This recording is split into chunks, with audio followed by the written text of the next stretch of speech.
এই রেসিপিটা কীভাবে বানিয়েছি যে বল কাবাব সেটা আপনাদের সাথে শেয়ার করব। চলেন আমরা মূল রেসিপিতে চলে যাচ্ছি। আসসালামু আলাইকুম। আজকে একটা নতুন একটা রেসিপি দেখাবো। আর রেসিপিটা হচ্ছে আপনার সবজি দিয়ে চিকেন। আর কি এটা হলো আপনার যে খাবেন আপনার শরীরের জন্য উপকার হবে, বাচ্চাদের জন্য উপকার হবে। আর এই যে আমি এখানে নিয়েছি সিম, গাজর, ফুলকপি, ক্যাপসিকাম, পাতাকপি, বেগুন, এগুলো হলো সবই পুষ্টিকর খাবার। পুষ্টিকর খাবারের জন্য আমি এখানে নিয়েছি চিকেনটা ছোট ছোট করে পিস কেটে নিয়েছি যেন সিদ্ধ হয়ে যায় দ্রুত, তার জন্য। আর আমি এখানে ধনে পাতা আর আপনার পুদিনা পাতা, এগুলো একটা গাছের, সেগুলো নিয়ে আসছি। তা আমি এখানে দিয়ে দিয়েছি প্রথমে আপনার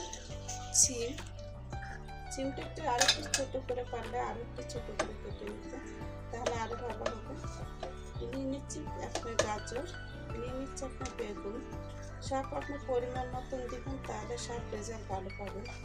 আর দিয়ে দিচ্ছি ফুলকপি, দিয়ে দিচ্ছি ক্যাপসিকাম, আর দিয়ে দিচ্ছি বাঁধাকপি।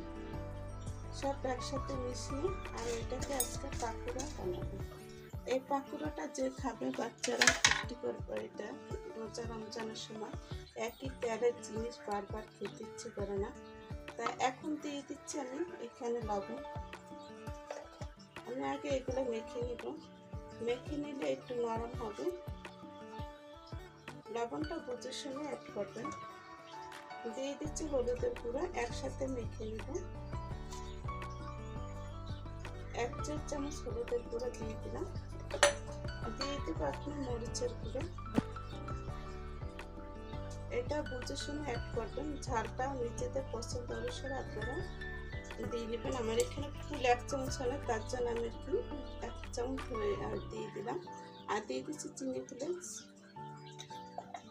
দিয়ে দেবো ধনে জিরার গুঁড়া, আর দিয়ে দিচ্ছি আপনার চিকেন পাউডার। যেহেতু চিকেন দিয়ে আজকে আপনার ভেজিটেবল চপ বানাবো, সেজন্য চিকেন পাউডারটা দিয়ে দিচ্ছি আমি এখানে 2 টেবিল চামচ। এটা হোমমেড ঘরের একটি বানানো।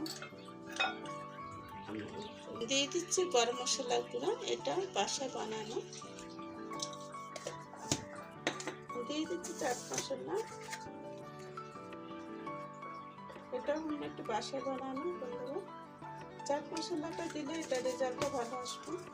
আর না দিলেও কোনো সমস্যা নেই, আপনার না দিলেও কোনো সমস্যা হবে না, যে এরকম যে সমস্যা হবে সেটা না। তো এখন আমি সব মেখে নিচ্ছি সুন্দর করে, মেখে একটু নরম করে নিচ্ছি। আমি এখন এগুলো গোল গোল করে তেলের মধ্যে ছেড়ে দিচ্ছি।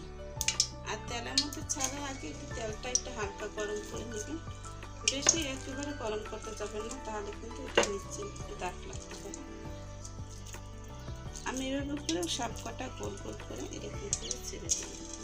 আপনাদের যেরকম শেপ লাগবে আপনার কাটলেটের শেপও দিতে পারেন, যে কোনো শেপ আপনারা দিয়ে তারপর এটাকে করে নিতে পারেন।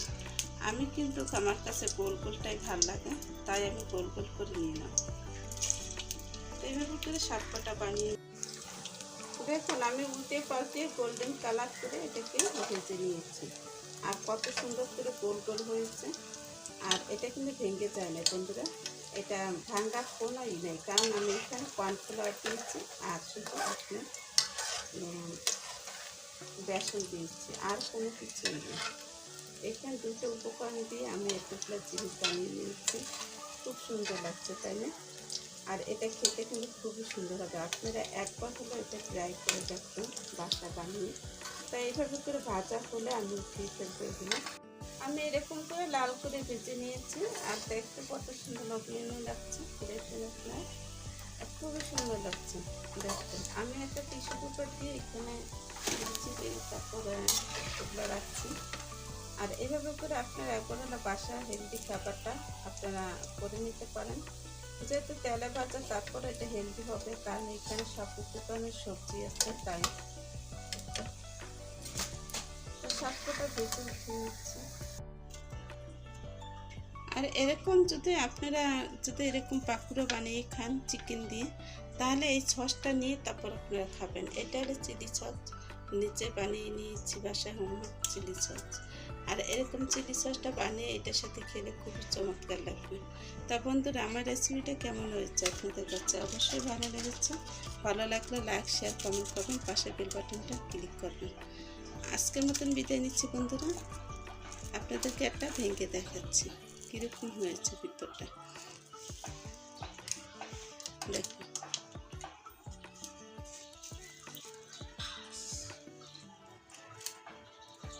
এখন তা খাওয়া যাবে না, পরবর্তীতে খেয়ে নেব। তা আজকের মতো বিদায় নিচ্ছি বন্ধুরা। আল্লাহ হাফেজ।